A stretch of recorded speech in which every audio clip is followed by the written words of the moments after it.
ये दौरा हो रहा है आपका राजस्थान विशेष गांव में, इस दौरे का मुख्य उद्देश्य क्या है? ये उद्देश्य नहीं है, तो एक वार्षिक उत्सव है शीला देवी विद्यालय का, परंतु इसके साथ साथ में इस बहाने हमारे जो लोग हैं यहाँ 62 गांव हमारे एक साथ पड़ते हैं, त्यागी भूमियार ब्राह्मण बाहुल इस जनपद में, यहाँ भी दौरा इस बहाने हमने कर लिया। समाज के बीच में चले गए। परशुराम जी की जो पौराणिक पुरुषार्थ की गाथा है जो दबा के रखी गई है, और उसको पुनः निकाल कर लोगों के बीच में पहुंचा रहे हैं। अच्छा, देश भर में कहीं ना कहीं एक बहुत बड़ा बवाल मचा हुआ है और त्यागी और ब्राह्मण दोनों को एक ही माना जाता है। इसी बीच एक वेब सीरीज आ रही है घूसखोर पंडित, जिस पर सभी ब्राह्मण समाज नाराज है, तो इस बारे में श्रीकांत क्या कहेंगे? देखिए, घूसखोर पंडित जो सीरीज बनाने की आपने देखा होगा कि इस तरह के कृत्य जो कराए जाते हैं वो हमें उसी जात के लोगों को पकड़े कराए जाते हैं। जब ऐसी कुप्रथाएं चालू कराई जाती हैं तो कहीं ना कहीं आरोप उसमें अपने ही स्वजातीय पर लगे, ऐसी व्यवस्था बनाई जाती है। मेरा सवाल है भारत सरकार से और इस व्यवस्था से जो भाजपा ने बना के दी है, क्या जो OTT प्लेटफॉर्म है इसको जरा बंद कराइए। जो OTT प्लेटफॉर्म है, क्या आपको लगता है सूचना प्रसारण मंत्रालय के अंतर्गत नहीं आता है?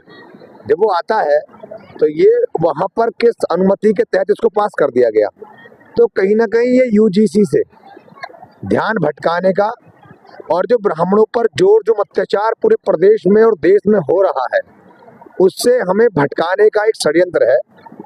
मैं तो धन्यवाद देता हूँ उत्तर प्रदेश के मुख्यमंत्री योगी आदित्यनाथ का कि कम से कम अब से पहले वो क्षत्रियों ठाकुरों की बात करते थे, उन्हें ब्राह्मण याद आए।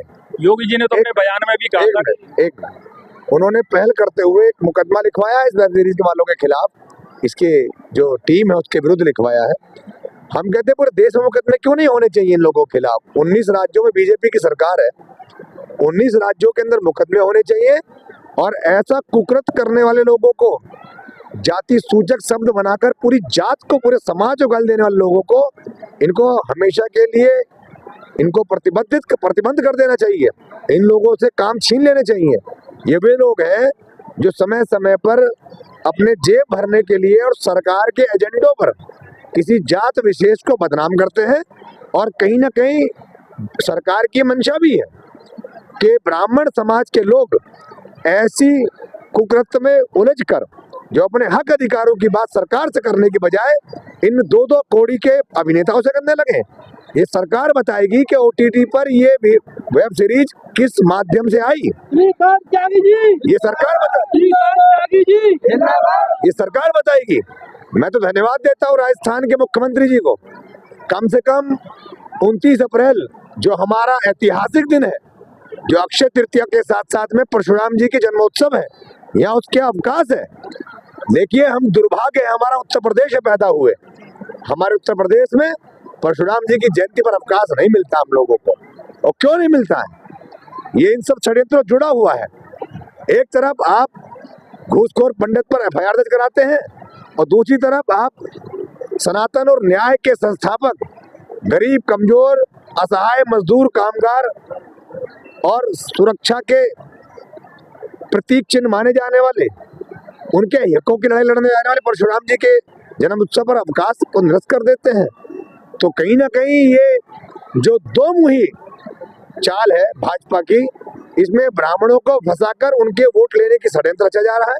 और मैं कहना चाहता हूं आपके चैनल के माध्यम से, घूसखोर पंडित जैसे अपशब्द ही नहीं, हम लोगों ने तमाम बड़े बड़े कलंक अपने माथे पर झेले हैं, लेकिन ये समाज वो समाज है जो त्यागी भूमिया, ब्राह्मण, मोहियाल, चित्पावन, अयंगर, रैयर, दास, मिश्र, नार्वे, अनाविल, हेगड़े, गालब नाम जाना जाता है। इसने हमेशा देश की अखंडता, एकता के लिए हमेशा से अपने प्राणों को न्यौछावर किया है।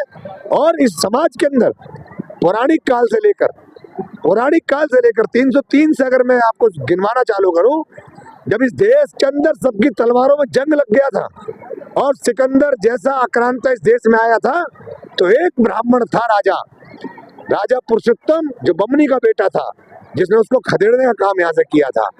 अंग्रेजों से लड़ाई लड़ते लड़ते हमारी बेटी ने भी दिखाया, हमें अभी दिखाया किस तरह से मणिकर्णिका, जो भूमियार ब्राह्मण की बेटी थी, उसने अंग्रेजों से युद्ध लड़ा और इसी राज्य के राजा जो ग्वालियर में बैठे ये देश छोड़ के भाग गए थे। इस देश के अंदर जब जब आक्रांता और अत्याचारियों का अत्याचार हुआ, ब्राह्मणों ने अपने एक एक खून से उसको लड़ा, अपने प्राणों की आहुति दी। जब इस देश में अश्वमेध, नरमेध, गोमेध, सर्पमेध ये यज्ञ हुआ करते थे, तब ब्राह्मणों ने इसको बंद कराकर इसको प्रथा को बंद कराया।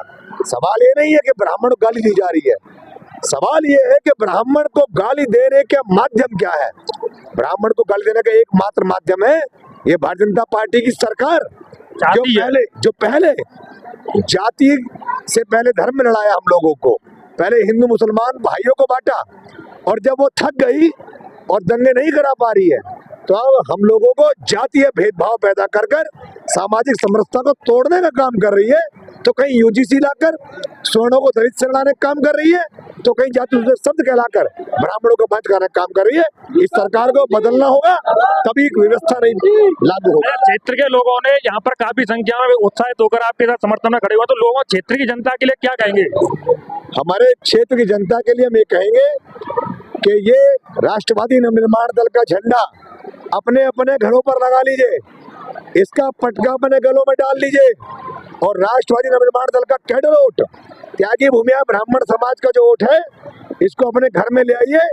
और जिसको भी पार्टी टिकट दे दे, किसी गरीब को, कमजोर को, असहाय को, मजदूर को, अनुसूचित जाति जनजाति को, दलित को, पिछड़े को, अगड़े को, ठाकुर को, जाट को, बनिए को अपना वोट दे देना, आपकी ताकत बनाने का काम ये दल करेगा। अच्छा, ये प्रेजेंट में उत्तर प्रदेश में जो चुनाव आने वाले हैं, तो पार्टी की क्या तैयारी है इनको? पार्टी की तैयारी है, उत्तर प्रदेश में चुनाव हम लोग लड़ने जा रहे हैं, निकाय चुनाव में लड़ने जा रहे हैं और सत्ता परिवर्तन कर एक नई सरकार की स्थापना करने जा रहे हैं। यहाँ पर ये श्रीकांत त्यागी स्वागत किया जा रहा है, यहाँ के संस्थापक विद्यालय के व्यवस्थापक है हमारे साथ मौजूद है, तो इनसे हम बातचीत करेंगे।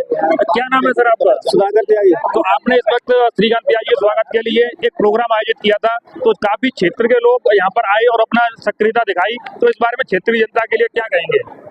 क्षेत्रीय जनता के लिए यही कहूँगा कि उन्होंने मेरा काफी साथ दिया और बड़े ही वो अल्लाह के साथ यहाँ पर आए हुए मौजूद हुए, और मेरा उन्होंने बखूबी साथ दिया सब कुछ, और मेहनत हमारी आज सफल हुई। तो सारे लोगों का काफी साथ है और आने वाले समय में श्रीकांत त्यागी जी के साथ खड़े होने का काम करेंगे या मजबूत करेंगे? उन्हें खड़े हुए काम करेंगे और उनको मजबूत करेंगे, जितना हमसे हुआ उनके लिए हम उनका पूरा सहयोग करेंगे। अच्छा, और भी हमारे साथ यहाँ पर लोग आए हुए हैं, और जैसे कि युवा सोच फाउंडेशन के यहाँ अध्यक्ष हैं हमारे साथ। क्या नाम है आपका? मेरा नाम नवल कुशवाहा है, राष्ट्रीय अध्यक्ष युवा सोच फाउंडेशन। शीला देवी विद्या मंदिर में बहुत ही हर्षोल्लास के साथ देशभक्ति गानों पर, संगीत पर, देश में मर मिटने की भावना जागृत की गई है। इस विद्यालय को बहुत संघर्ष से गुजरना पड़ रहा है, क्योंकि यहाँ पर जो ये शिक्षा लेके आए हैं, बिल्कुल इंग्लिश मीडियम शिक्षा लेके आए हैं। बाकी के स्कूलों में वो इतनी शिक्षा नहीं होती है, वो शिक्षा यहाँ पर दे रहे हैं। शिक्षा के साथ साथ उनको पत्रकारिता और बच्चों को क्रिकेट के लिए, खेल कूद के लिए और समस्त प्रतिभाओं में स्कूल है जो सबसे पहले नंबर पर आता है। हमने अखिल भारतीय युवा चैरिटी फाउंडेशन प्रतियोगिता कराई थी, जिसमें 3 से 5 में इनका विद्यालय का बच्चा फर्स्ट प्राइज पर आया था। इसी से हमने आंकड़ा लगा लिया था कि इस विद्यालय में काफी अच्छे तरीके से शिक्षा दी जा रही है। शिक्षा के साथ साथ आपने देखा होगा किस तरह की झांसी की रानी की बाल विवाह, भ्रूण हत्या आदि पर उन्होंने जो झांकी निकाली थी, प्रोग्राम किए थे, उनसे एक समाज को संदेश जाता है कि विद्यालय में सामाजिक ज्ञान, व्यवहारिक ज्ञान और शिक्षा का पूरा ज्ञान दिया जा रहा है। तो शीला देवी विद्या मंदिर गनेदी नयापुरा में जो स्थित यहाँ पर प्रोग्राम किया जा रहा है, और यहाँ मुख्य अतिथि श्रीकांत त्यागी जी आए और लोगों ने उनका काफी हर्षोल्लास के साथ स्वागत किया, तो इस बारे में क्या कहेंगे? वो बहुत अच्छी बात है कि वो हमारे बीच में पधारे, हम उनका बहुत बहुत आभार व्यक्त करते हैं कि अपना उत्साह बढ़ाया, हमारा उत्साह बढ़ाया, बच्चों को भी प्रोत्साहन किया, सर्टिफिकेट ट्रॉफी देकर बच्चों को प्रोत्साहन किया। बच्चों को भी बहुत अच्छा लगा कि ये बहुत ही अच्छे समय पर आए, हमारा हर्षोल्लास और उनका आभार व्यक्त करता हूँ। तो इसी बीच देखते रहिए ट्रांस न्यूज़ इंडिया। मेरा नाम है जितेंद्र त्यागी। जय हिंद, जय भारत।